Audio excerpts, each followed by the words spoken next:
One of the very first guitars that I ever owned, which had a lot of not only sentimental value, but value as it would inform a lot of my guitar choices moving forward, was this Ibanez EX350 that my dad and my stepmom bought for me back in 1999. These guitars were introduced by Ibanez in 1988 and were made in Korea by Cort. It is a solid basswood body electric guitar. It came with a rosewood fretboard, triangle finger inlays on a bolt-on single-piece maple neck. There were a few different versions before Ibanez relabeled this to the 350EX, and the one that I had was this laser blue version that has this distinct EX branded headstock. They had 22 frets, but later would be released with 24 frets. They also came with this low pro Ibanez branded tremolo system that was licensed by Floyd Rose. What I specifically remember about this guitar was how good it felt in the hands. It was my first really shreddy guitar, minus my first Ibanez, which was probably a Frankenstein guitar. I'm still actually trying to figure out what I owned of this prior, but the first stock shreddy guitar, I guess you could say. Now, what does Guitar Center have to do with this, and why am I so disappointed with them? Well, because I found this one used on their website,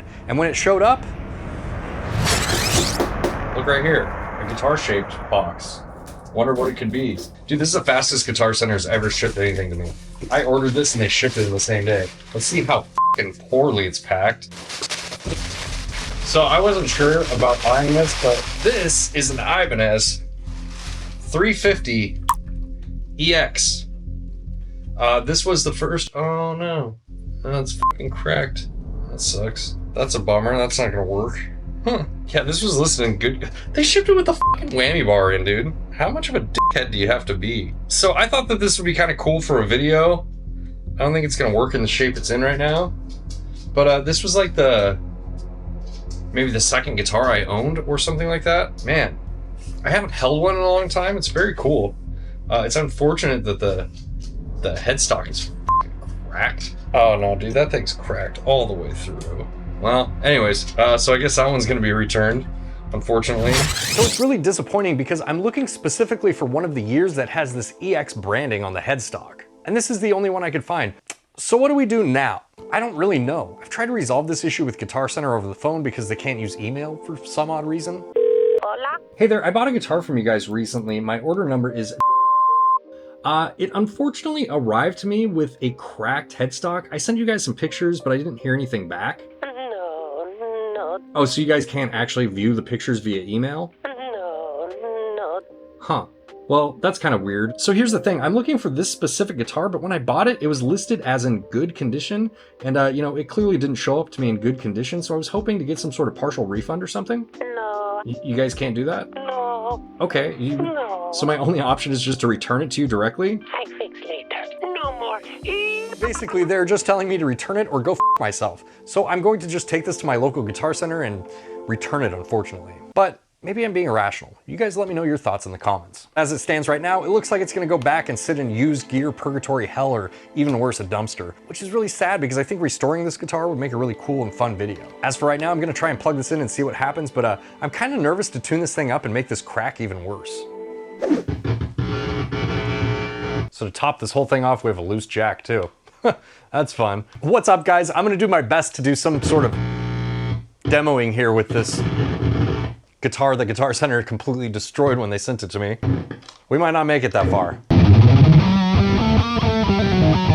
I don't think that the guitar is naturally this dark. Maybe I bumped a knob.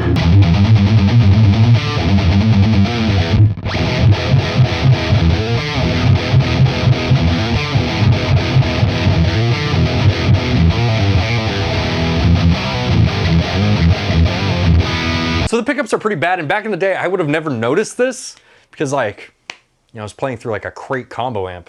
I mean, crate amps are fine. There's nothing wrong with that. But playing through one with the volume all the way up so that you can sort of hear yourself over a drummer, yeah, it doesn't really lend itself to like tone, you know?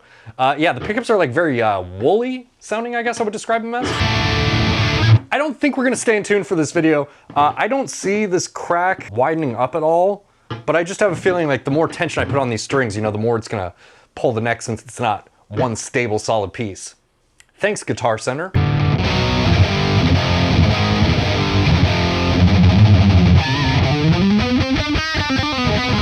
I wish I would have appreciated this guitar more back in the day because the neck is incredible. The neck is like very, very slim and very flat and Jesus. Anyways, the neck is amazing. The neck is a super shreddy neck.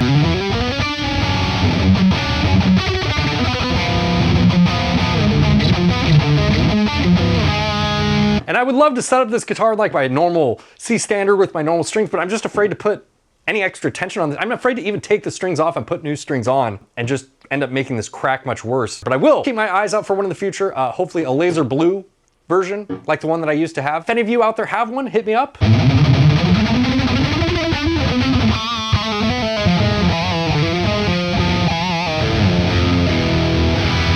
I'm plugged into the Universal Audio anti-pedal that's going into the Seymour Duncan Power Stage 700, going into this Mesa oversized cabinet mic'd up with a Voodoo Ribbon 1 microphone. This is the same setup that I had in the anti-pedal demo, which I just shot like really recently, so that's why I'm using this.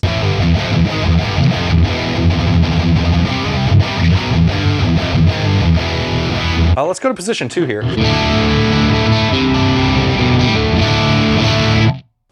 Position 3.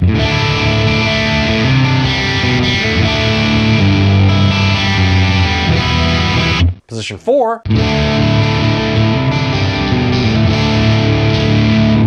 And the neck.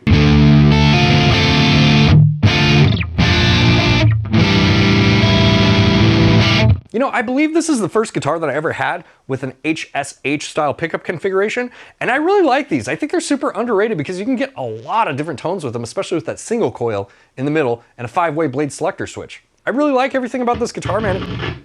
Maybe not this guitar specifically, but I really like everything about this guitar, man. It makes me sad. It makes me wish that I had one that I was keeping and not sending back to Guitar Center because they're terrible at packing guitars. And the one thing that does kind of suck about this guitar is it being only 22 frets. And you know, the heel here is like the traditional big blocky heel. That kind of is annoying. I don't think that's something Ibanez does much on their current guitars, but it's a shame, man. I wish I could have worked this out with Guitar Center and, you know, keep this thing and fix it up because I think it's a really nice playing guitar that deserves some serious upgrades, but, you know, it is what it is.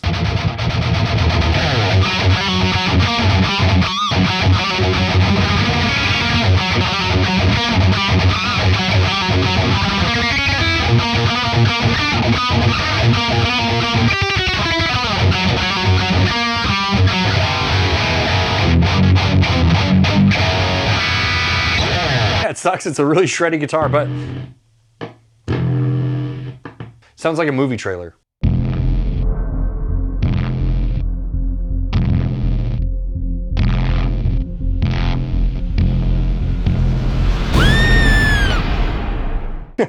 Anyways, it makes me want to play Ibanez guitars more. I don't really play Ibanez guitars much anymore. I actually, you know what? I have an S series. I'm gonna get out my S series right now. So let's do that real quick. Okay, this is my S series, Prestige S series to be exact. It has a Seymour Duncan blackout. That's not what it is. It has a Seymour Duncan black winter in the bridge and a JB. I think it's a JB in the neck.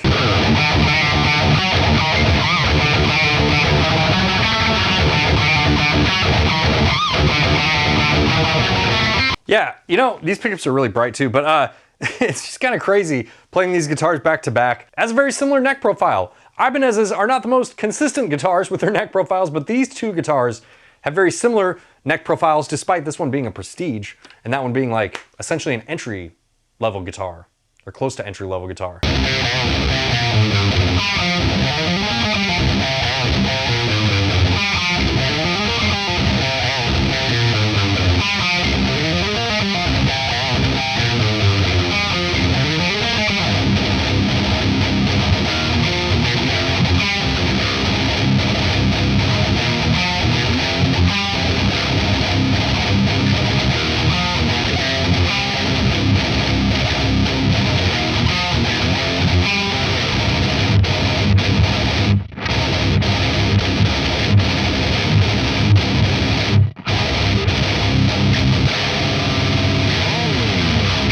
Alright guys, thank you so much for being here with me. I wish this video was a more positive video and I could share my joy of rediscovering an old guitar that I used to own with you, but unfortunately the first video in this series ended up being kind of a bust. By the way, if you work at Guitar Center, I know you deserve more money, I do, but packing shit's so bad that it doesn't even survive transit doesn't help anyone. And this certainly doesn't apply to all of you. I've had some great Guitar Center used gear experiences, but if this does apply to you, please do better. Shout out to all these beautiful people over here helping me make these videos possible. If you like this video, make sure to hit the like button. If you really like what I I do here, consider subscribing or joining us over on Patreon, and I'll see you in the next one.